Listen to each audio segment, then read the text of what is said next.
آپ نے کہا اے لوگو ہمیں پرندوں کی بولی سکھائی گئی ہے اور ہمیں ہر چیز عطا کی گئی ہے، بے شک یہ اللہ کا واضح فضل ہے۔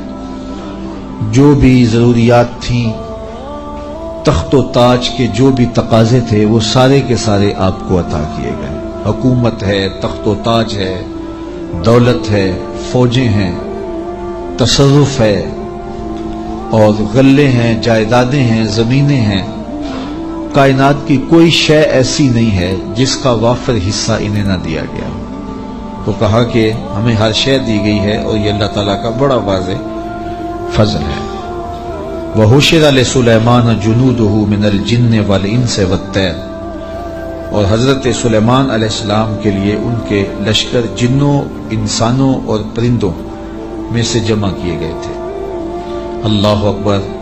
فَهُمْ يُوزَعُونَ، جنہیں وہ بغرض نظم و تربیت جو ہے وہ آپ کی خدمت میں وہ روکے جاتے تھے اور وہ حاضر کیے جاتے تھے، جمع ہوتے اور پھر ان کو ایک ترتیب دیتے اور لشکر آراستہ ہوتے۔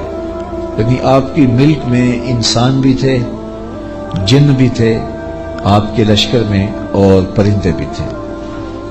اور جب آپ کا لشکر چلتا تھا تو ایک سمت جن ہوتے، ایک سمت انسان ہوتے، اور اوپر پرندے پرواز کر رہے ہوتے۔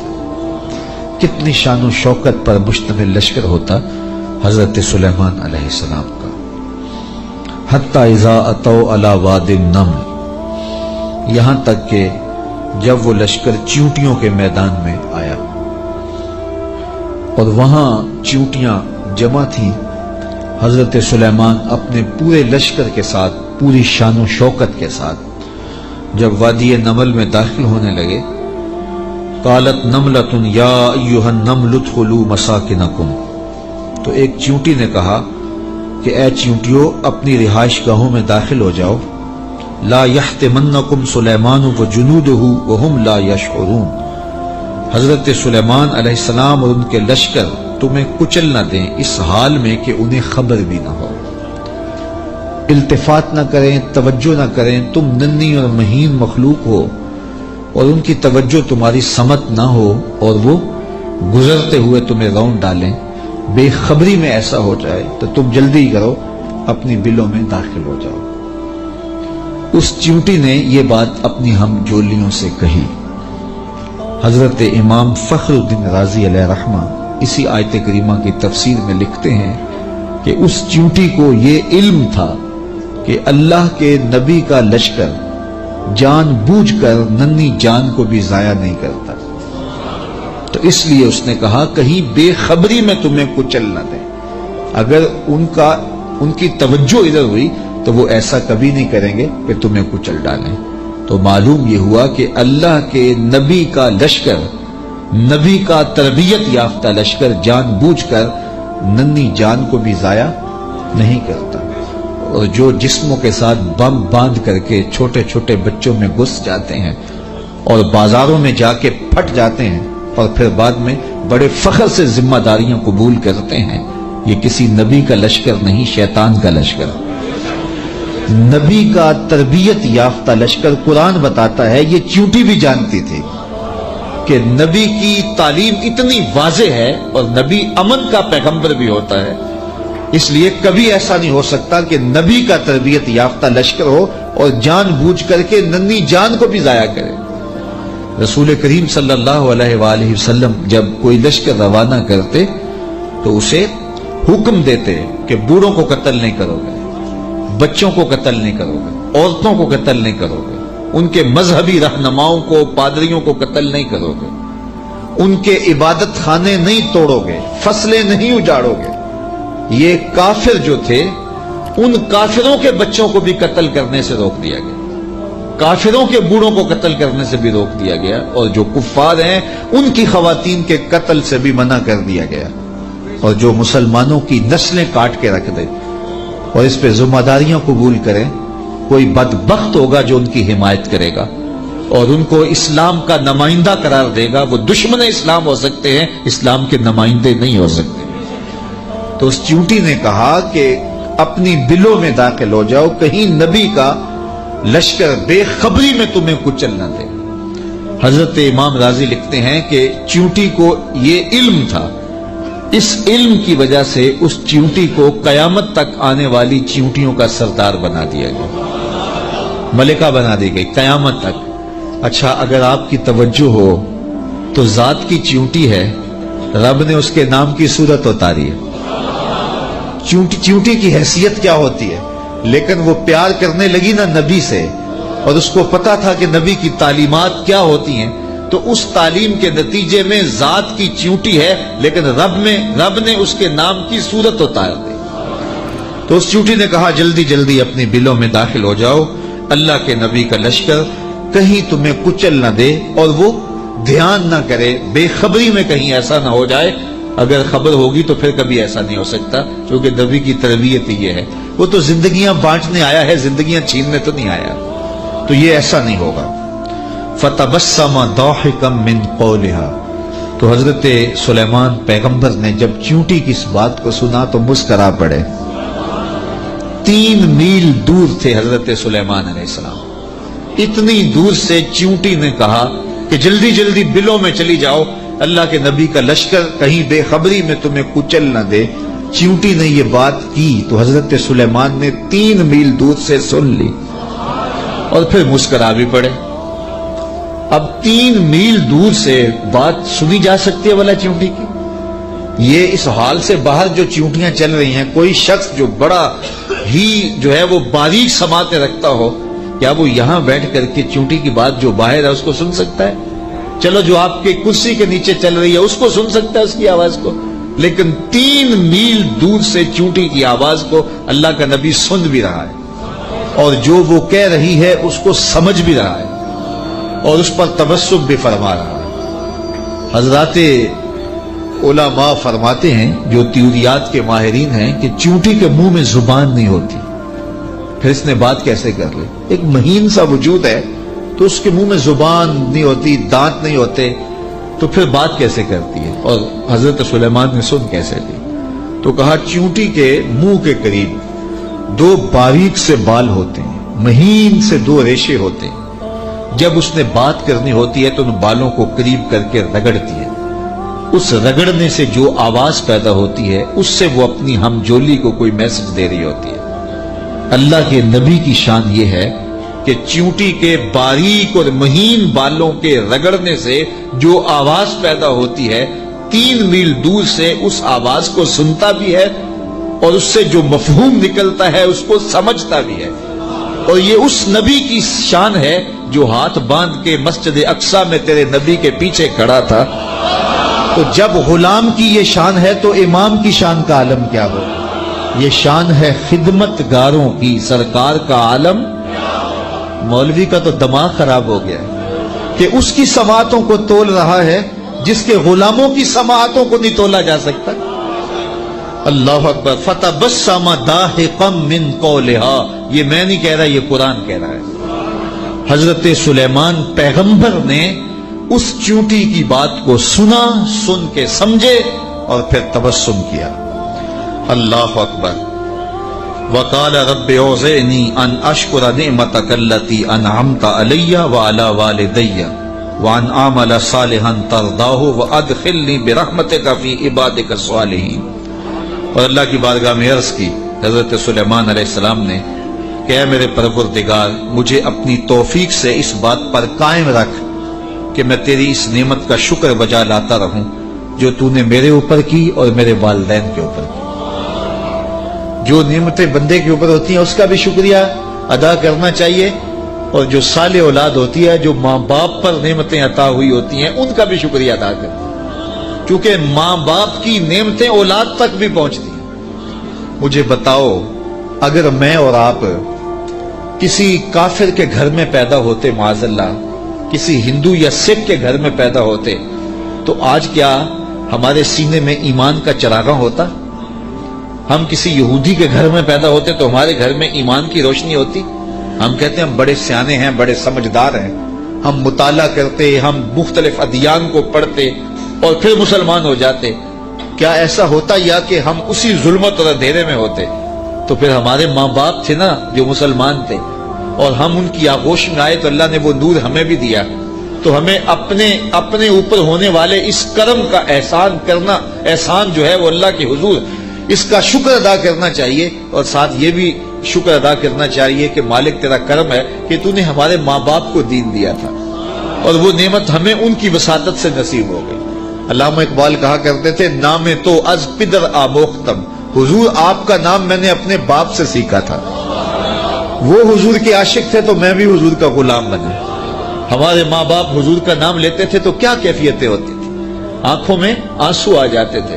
تو آج چونکہ وہ حضور کے عاشق تھے، وہ حضور سے محبت کرنے والے تھے، وہ اولیاء کی چوکھٹوں پہ جانے والے تھے، تو آج اللہ نے یہ دولتیں ہمارے سینے میں رکھی. تو جب اس نعمت کا شکریہ ادا کریں جو ہمارے وجود پر ہیں، تو ان نعمتوں کا شکریہ بھی ادا کریں جو ہمارے والدین پہ ہوئی ہیں.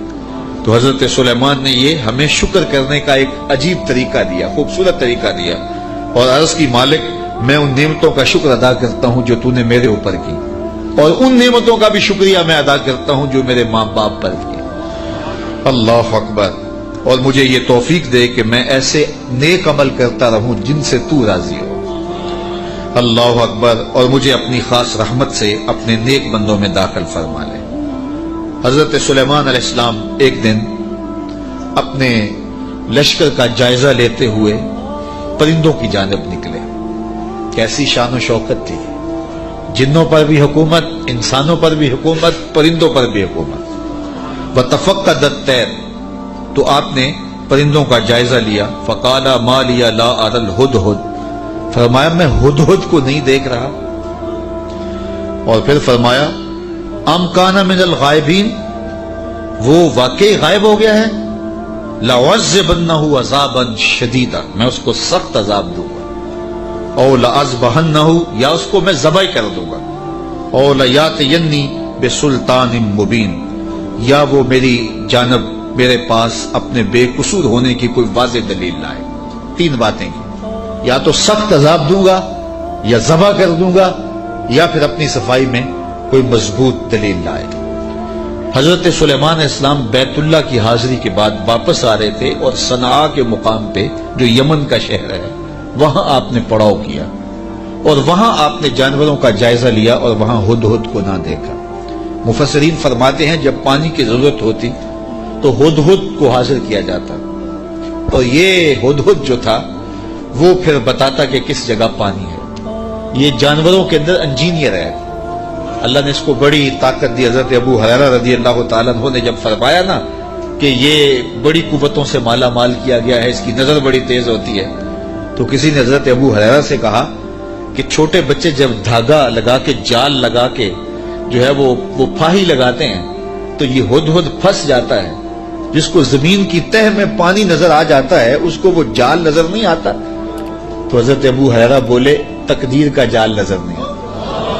تو تقدیر کا جال بڑا ڈاڈا ہوتا ہے، وہ نظر نہیں آتا. یہ آپ نے ایک جانور دیکھا ہوگا کن کھجورا، اس کے 100 پاؤں ہوتے ہیں، 100 پاؤں.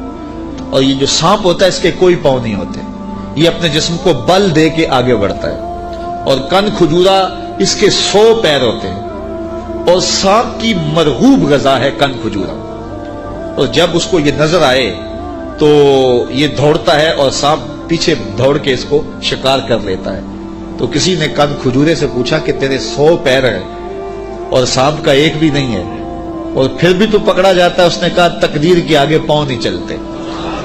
تو کہا کہ وہ دھاگا تقدیر کا ہے، وہ ہدہد کو نظر نہیں آتا اور وہ بچے اسے پکڑ لیتے ہیں. تو ہدہد حضرت سلیمان علیہ السلام کا درباری پرندہ تھا، پر حضرت سلیمان علیہ السلام اس سے محبت کرتے تھے، یہ بھی اللہ کے نبی سے پیار کرتا تھا. بلکہ صاحب روح البیان نے ہدہد کے عنوان سے بڑی باتیں لکھی ہیں، کچھ لطیفے بھی ذکر کیے ہیں.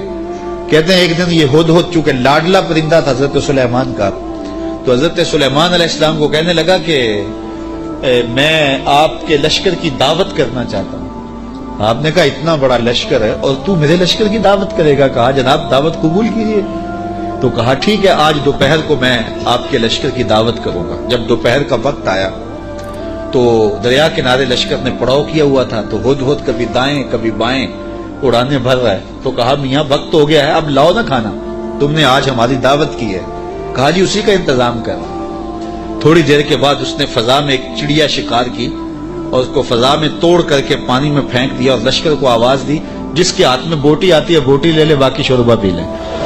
تو اس پرندے سے چونکہ بڑا پیار تھا، جب اس کو نہ دیکھا تو غصے میں آ گئے، کہا ما لیا لا اری الہدہد، میں ہدہد کو نہیں دیکھ رہا، کیا وہ واقعی غائب ہے؟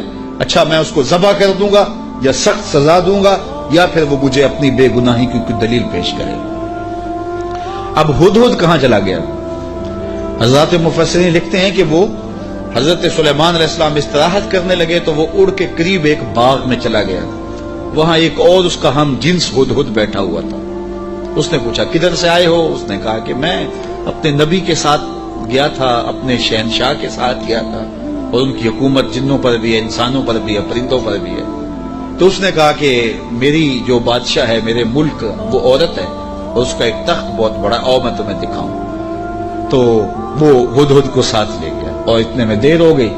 حضرت سلیمان غصے میں آ گئے، کہا کہ کدھر ہے؟ لاؤ اسے حاضر کرو۔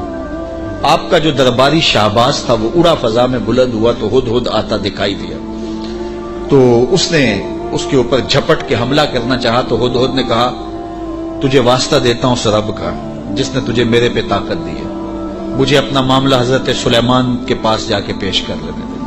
کہا انہوں نے کہا ہے کہ تجھے قتل کر دوں گا، ذبح کر دوں گا یا تجھے سخت سزا دوں گا، اب تو بچ نہیں پائے گا۔ تو ہدہد نے کہا کہ انہوں نے کوئی استثناء بھی کیا تھا؟ کہا ہاں انہوں نے کہا تھا یا کوئی مضبوط خبر لائے، اپنا معقول عذر پیش کرے۔ کہا پھر خیر ہے۔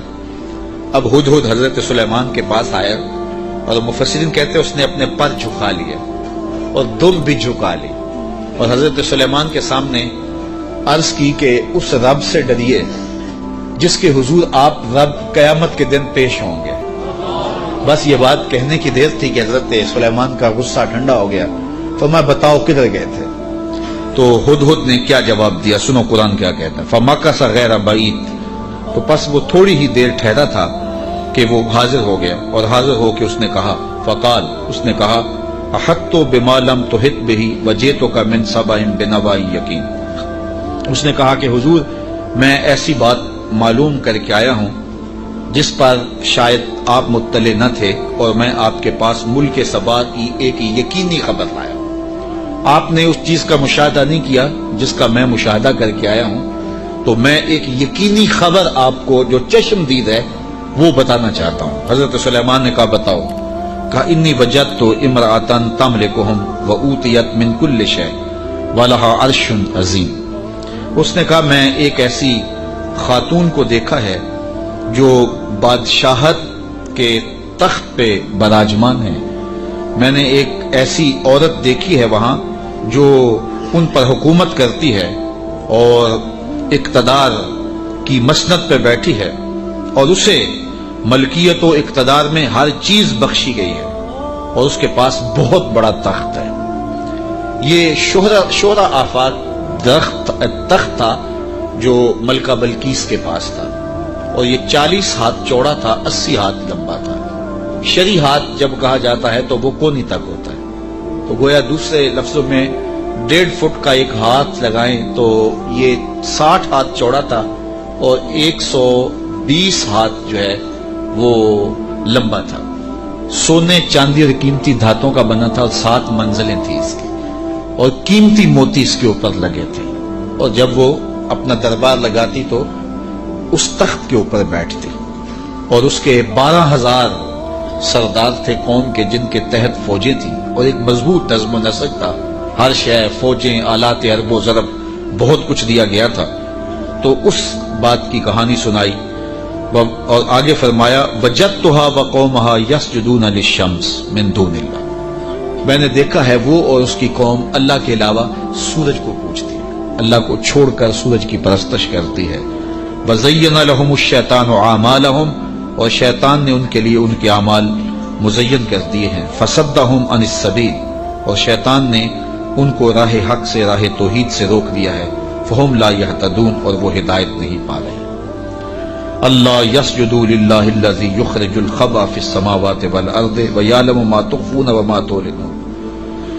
اللہ اکبر، اس لیے روکے گئے ہیں کہ وہ اللہ کے حضور سجدہ ریز نہ ہوں جو آسمانوں اور زمینوں میں پوشیدہ حقائق اور موجودات کو باہر نکالتا ہے یعنی ظاہر کرتا ہے، اور وَيَعْلَمُ مَا تُخْفُونَ اور جو تم ظاہر کرتے ہو، جو تم چھپاتے ہو، وَمَا تُعْلِنُونَ اور جو تم ظاہر کرتے ہو اور جو تم چھپاتے ہو، وہ سب کو جانتا ہے، اس کی نظر میں کوئی پوشیدہ نہیں ہے۔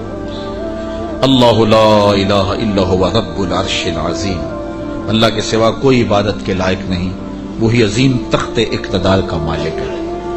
ملکہ بلقیس کا تخت کیا ہے؟ تخت تو میرے رب کا ہے، عرش تو اس کا ہے، تو اس نے یہ بات کہی۔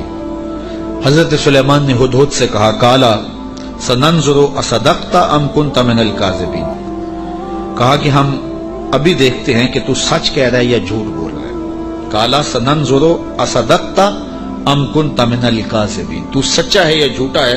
اذهب بکتابی ھذا فالق الیہم ثم تولى عنہم فانظر ماذا یرجعون، آپ نے خط لکھا اور ہدہد کو دیا، کہا اس کو لے جاؤ اور یہ خط ان کی طرف ڈال دو اور اس کے بعد ان کے پاس سے ہٹ جاؤ، پھر دیکھ کہ وہ کس بات کی طرف رجوع کرتے ہیں۔ اس خط کے اوپر حضرت سلیمان علیہ السلام نے تحریر کی، ہدہد کے سپرد کیا۔ 1 مہینے کی مسافت پر تھا یہ ملک سبا حضرت سلیمان علیہ السلام کے ملک شام سے، 1 مہینہ جاتے ہوئے لگتا تھا، 1 مہینہ آتے ہوئے لگتا تھا۔ کہ یہ خط لے جاؤ میرا اور ملک سبا میں جاؤ اور ملکہ بلقیس کو دے آؤ اور پھر دیکھو کہ وہ کیا کہتے ہیں۔ ہدہد نے خط پکڑا، بادشاہ تخت پہ بیٹھی تھی، اس نے جا کے خط پھینک دیا۔ جب ملکہ نے خط پکڑا اور اس کو کھولا اور پڑھا، نبی کی جلالت تھی، چونکہ صرف بادشاہ نہیں تھے، نبی بھی تھے، تو کہتے اس کا وجود کانپنے لگا اور اس نے اپنی قوم کے سرداروں کو کہا کہ قالت یا ایھا الملأ انی القی الی کتاب کریم، اے میری قوم کے سرداروں، میری طرف ایک عزت والا خط ڈالا گیا ہے۔ علماء تفسیر نے لکھا ہے کہ یہ لفظ ہی اس کے لیے بہتری کی ضمانت بن گیا کہ اس نے نبی کے خط کو عزت والا خط کہا۔ بعد میں جو ہوا اور پھر وہ متی ہوئی اور اللہ نے اس کے لیے بہتریوں کے دروازے کھولے، وہ اس کی اس تکریم کی وجہ سے۔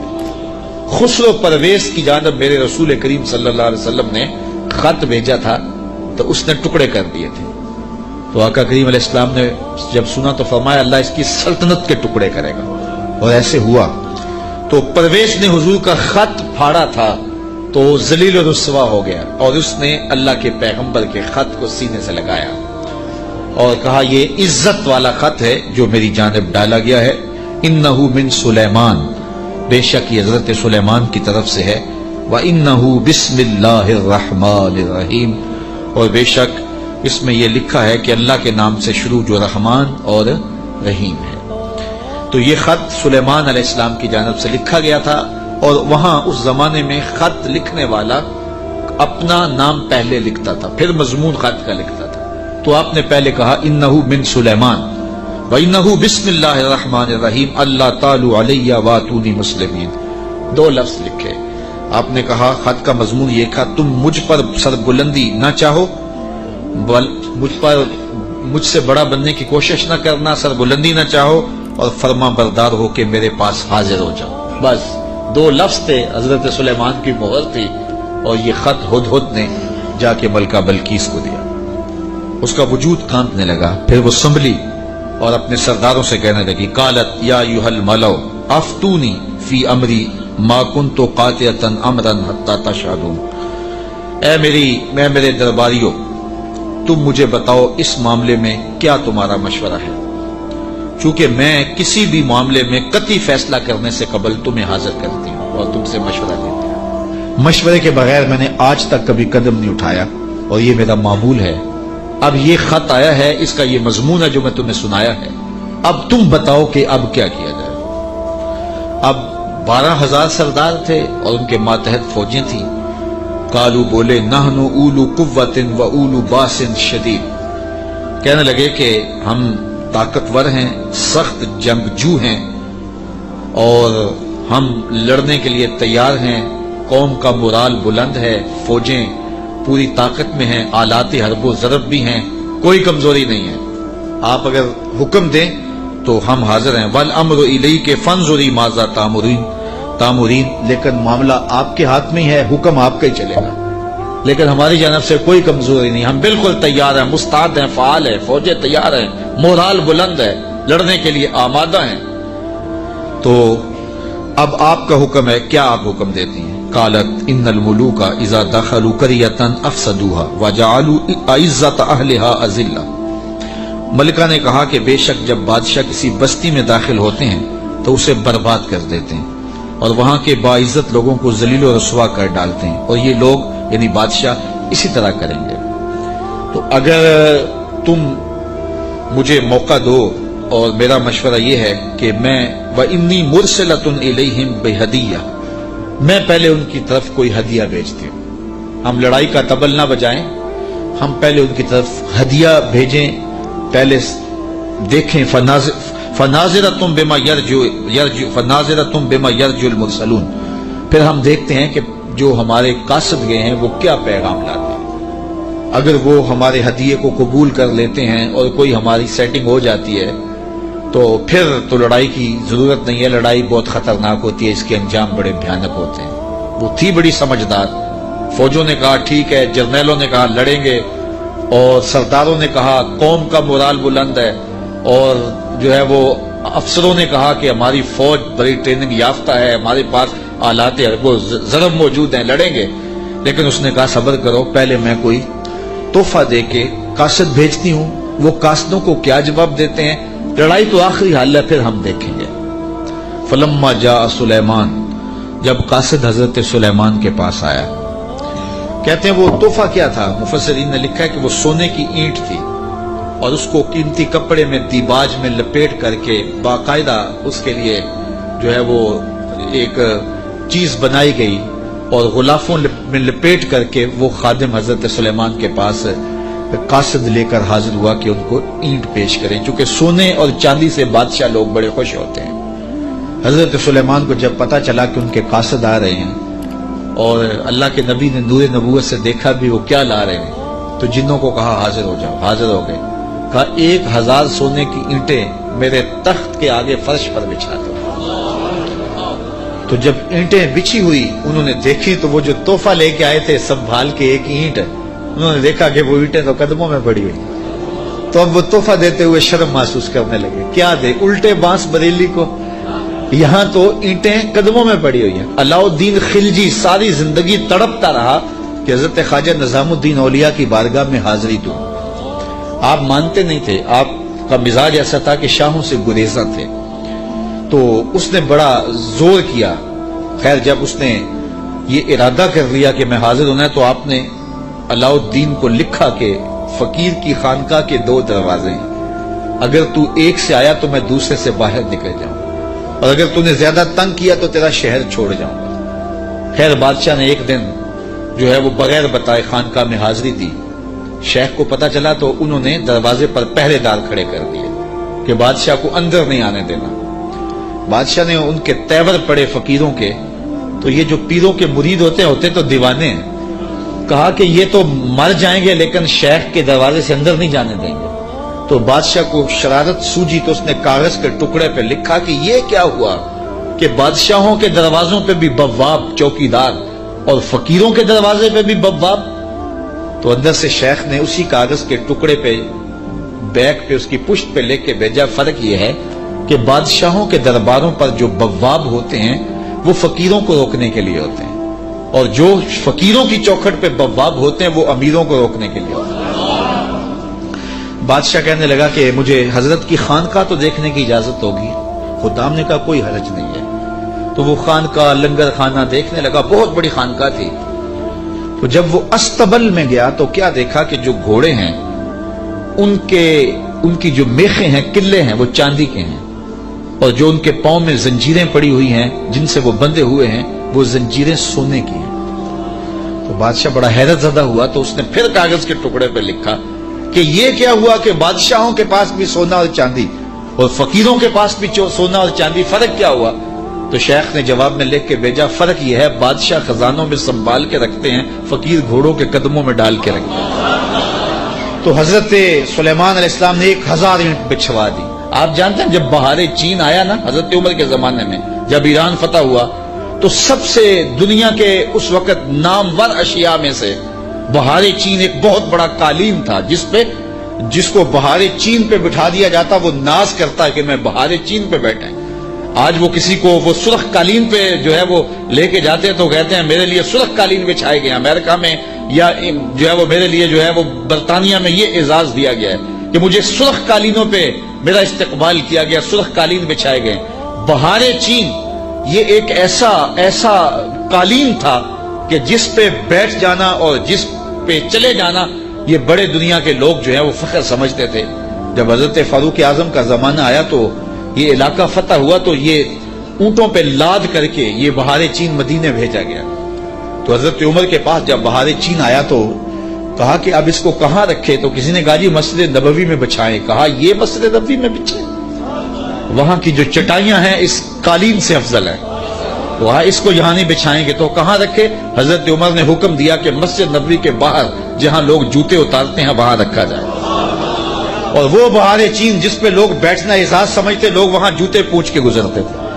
تو فقیروں کی نظر میں کیا چیز ہوتی ہے ان چیزوں کی؟ تو 1000 اینٹ جب بچھی ہوئی دیکھی تو وہ کیا تحفہ دیتے؟ حضرت سلیمان علیہ السلام نے کہا کالا اتمدوننی بمال، تم مجھے مال سے میری مدد کرتے ہو؟ تم کیا سمجھتے ہو تم میرے پاس جو ہے وہ مال و دولت سے میری مدد کرنا چاہتے ہو؟ فما آتانی اللہ خیر مما آتاکم، اللہ نے جو مجھے دیا ہے وہ اس سے بہتر دیا ہے جو تم کو دیا ہے، تمہارے سے بہتر مجھے نوازا ہے۔ بل انتم بہدیتکم تفرحون، بلکہ اپنے ہدیے پہ تم خوش ہو کہ یہ مال ہے، ہم مال کے ہدیے کو قبول نہیں کرتے۔ ایک طرف سورج کو پوجا جا رہا ہے، رب کے ساتھ شریک ٹھہرایا جا رہا ہے، اور میں ایک اینٹ لے کے راضی ہو جاؤں سونے کی اور تم اللہ کی مخالفت کرتے رہو۔ یہاں سمجھنے کے لیے بہت کچھ ہے کہ اللہ کے حکموں کی نافرمانی کر رہا ہو اور پیر صاحب کو نذرانہ دے دے اور پیر صاحب یہیں چپ ہو جائے کہ کوئی نہیں مجھے نذرانہ مل گیا، یہ سمجھنے کے لیے کافی ہے۔ سونے کی اینٹ لے کے آئے ہیں، فرمایا وہ بتوں کو پوج رہے ہیں، وہ سورج کو پوج رہے ہیں اور مجھے اس نذرانے سے چپ کروانا چاہتے ہیں، ایسا نہیں ہوگا۔ اور آپ نے اس قاصد کو پیغام دیا ارجع الیہم، جا ان کے پاس اور ان کو بتا جا کے کہ فَلَنَاتِيَنَّهُمْ بِجُنُودٍ لَا قِبَلَ لَهُمْ بِهَا وَلَنُخْرِجَنَّهُمْ مِنْهَا أَذِلَّةً وَهُمْ صَاغِرُونَ، ان کو جا کے بتا کہ ہم ایسا لشکر لے کے آ رہے ہیں جس کا تم مقابلہ نہیں کر پاؤ گے اور تمہیں ذلیل کر کے رسوا کر کے شہروں سے نکالیں گے، تیار ہو جاؤ۔ حضرت سلیمان نے اس قاصد کو پیغام بھیجا۔ جب اس نے جا کے پیغام دیا اور حضرت سلیمان کے دربار کی کہانیاں سنائیں تو پھر لڑائی کی ہمت کس کو ہوتی؟ نبی کو اللہ نے روب دیا ہوتا ہے، نبی کا روب جو ہے وہ لوگوں پہ پڑ جاتا ہے۔ اللہ اکبر، تو کس کو ہمت ہوتی؟ ملکہ بلقیس نے کہا کہ اب میں خود جاتی ہوں، تو وہ خود تیار ہوئی اور وہ حضرت سلیمان کی بارگاہ میں حاضر ہونے کے لیے ملک سبا سے چلی۔ ادھر بھی وقت گزرتا گیا، جب 3 فرسخ دور وہ دربار سے رہ گئی، 1 فرسخ اور 3 فرسخ 5 کلومیٹر لگا لیں، آپ یہ کہہ لیں کہ وہ بائی پاس پہ یا وہ یہ چناب پل پہ اتنے فاصلے پہ جب اس کا آنا ہوا تو حضرت سلیمان بیٹھے تھے اور آپ نے اپنے درباریوں سے کہا قال یا ایھا الملأ ایکم یاتینی بعرشھا قبل ان یاتونی مسلمین۔ دربار لگا تھا، جن بھی بیٹھے تھے، انسان بھی بیٹھے تھے، پرندے بھی تھے۔ آپ نے کہا میرے درباریوں، وہ بلقیس آ گئی ہے، یہاں قریب ہی آ گئی ہے، تو اس کا وہ تخت جس پہ اسے ناز ہے کوئی ہے جو اٹھا لائے اس کے لانے سے پہلے؟ کیسی شان حضرت سلیمان کی، وہ بائی پاس پہ آ گئی اور تخت 1 مہینہ جاتے ہوئے لگتا ہے، 1 مہینہ آتے ہوئے لگتا ہے۔ یہ طاقتیں ہیں اللہ کے بندوں کی، اللہ اکبر۔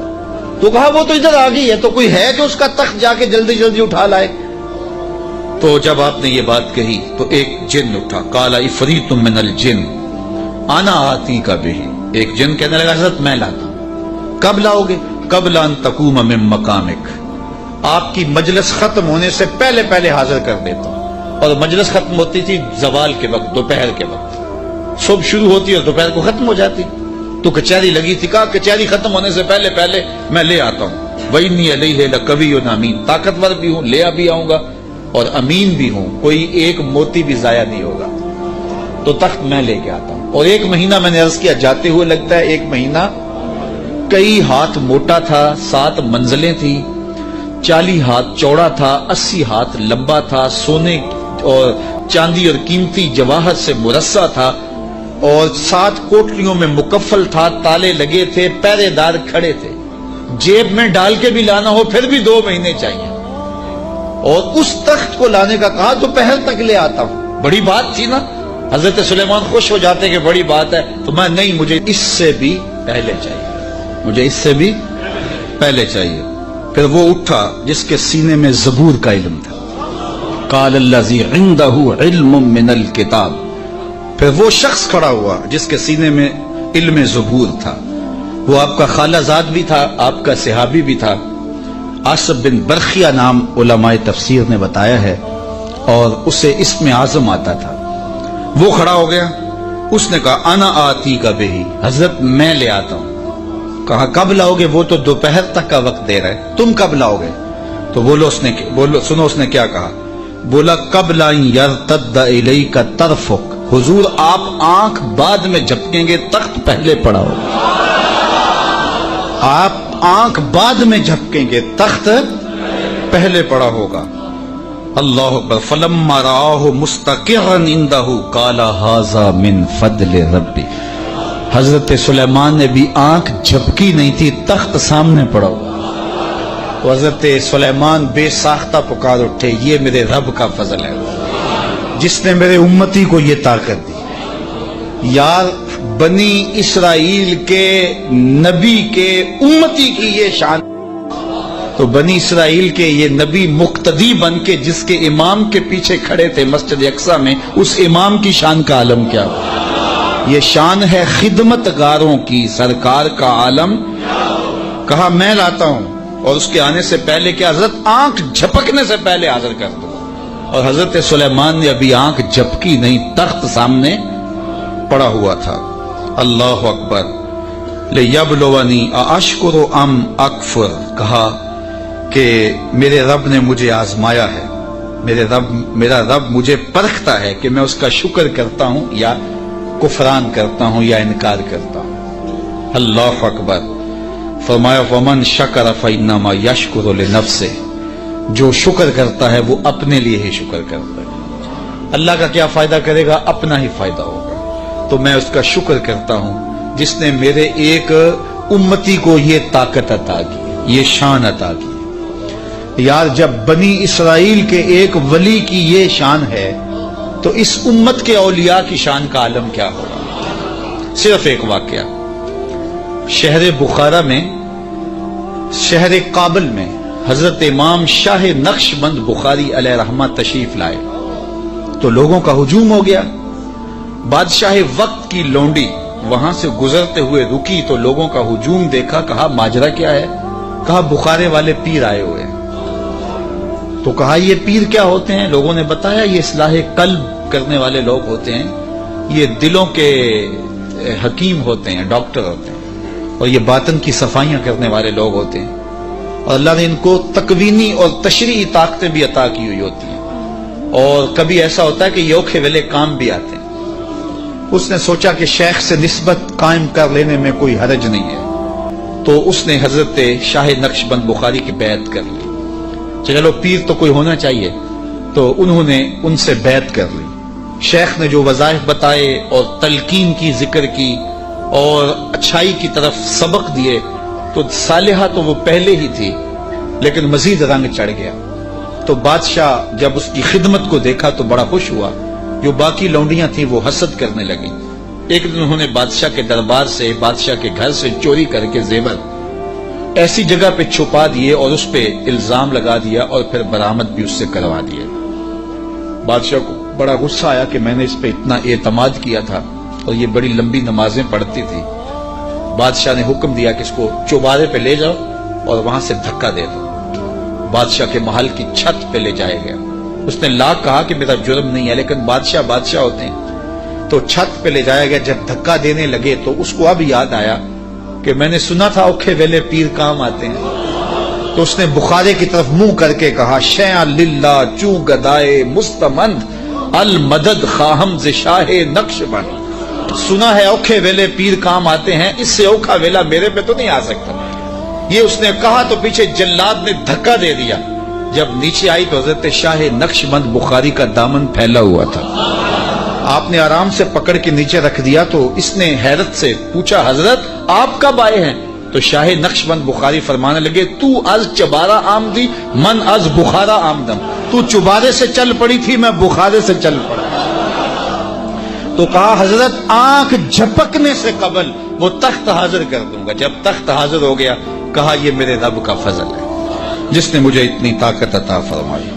ومن کفر فإن ربی غنی کریم، اور اگر کوئی ولیوں کی اس طاقت کو نہیں مانتا، نبیوں کی اس طاقت کو نہیں مانتا، اللہ کے بندوں کی طاقتوں کو نہیں مانتا، اللہ کو پرواہ بھی کوئی نہیں۔ نہ مانے کوئی، اللہ کو کیا پرواہ ہے، وہ غنی بھی ہے اور کریم بھی ہے۔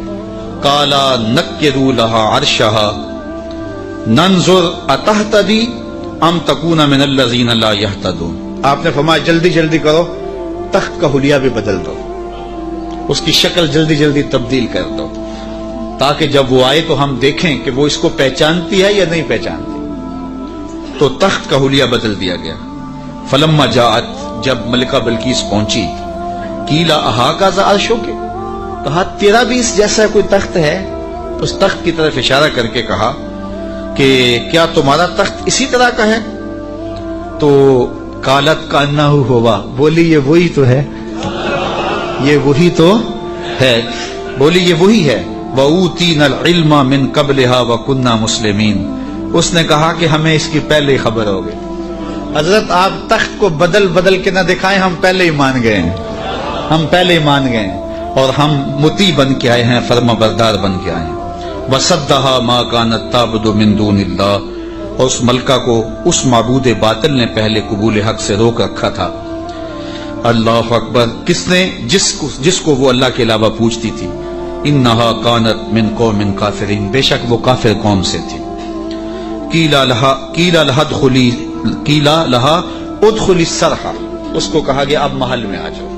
یہ تو منظر باہر ہی تھا، کہا اب آ جاؤ ہمارے محل کے اندر۔ جب محل میں داخل ہوئی، فلما رأتہ حسبتہ لجہ، ایسے کیا گیا تھا کہ پانی ڈال کر کے حوض بنا کے اس میں پانی ڈالا، مچھلیاں ڈالے اور اس اوپر ایک شیشہ رکھ دیا، اور وہ شیشہ اتنا خوبصورت تھا اور اتنا لطیف تھا کہ محسوس نہیں ہو رہا تھا شیشہ ہے، لگتا تھا آگے تالاب ہے، تو اور کوئی راستہ بھی نہیں تھا۔ تو جب وہ گزرنے لگی، حسبتہ لجہ، اس نے اس نیلگوں پانی کی لہریں جب چلتی ہوئی دیکھیں تو وہ سمجھی کہ یہ تو کوئی جو ہے وہ تالاب ہے۔ وَكَشَفَتْ عَنْ سَاقَيْهَا، اس نے اپنی پنڈلیوں سے کپڑا اوپر کر لیا۔ قَالَ إِنَّهُ صَرْحٌ مُمَرَّدٌ مِّن قَوَارِيرَ، حضرت سلیمان علیہ السلام نے فرمایا کہ یہ گہرے پانی کا تالاب نہیں ہے، بلکہ یہ تو شیشوں کا جڑا ہوا محل کے، شیشوں سے جڑے ہوئے محل کا صحن ہے، اور یہ جو ہے وہ ایسا ماجرا نہیں ہے، تو اپنے لباس کو اوپر کر لے۔ قالت رب انی ظلمت نفسی، تو وہ کہنے لگی میں نے اپنے نفس پہ میرے رب ظلم کیا ہے، اور آج میں اس مجمع کو گواہ بنا کے، تیرے پیغمبر کو گواہ بنا کے، آج اس محل کے اندر میں اعلان کرتی ہوں وَأَسْلَمْتُ مَعَ سُلَيْمَانَ لِلَّهِ رَبِّ الْعَالَمِينَ، میں حضرت سلیمان کے رب پر، تمام جہانوں کے رب پر ایمان لاتی ہوں، اور ایمان کی دولت سے مالا مال ہوئی۔ پھر حضرت بلقیس کا نکاح کیا حضرت سیدنا سلیمان سے ہوا یا دوسری روایت کے مطابق طبع یمن سے ہوا، اس کے بارے میں روایات مختلف ہیں، مفسرین نے دونوں باتیں لکھی ہیں۔ تو اللہ کے نبی کی شان ہی کیا نرالی تھی۔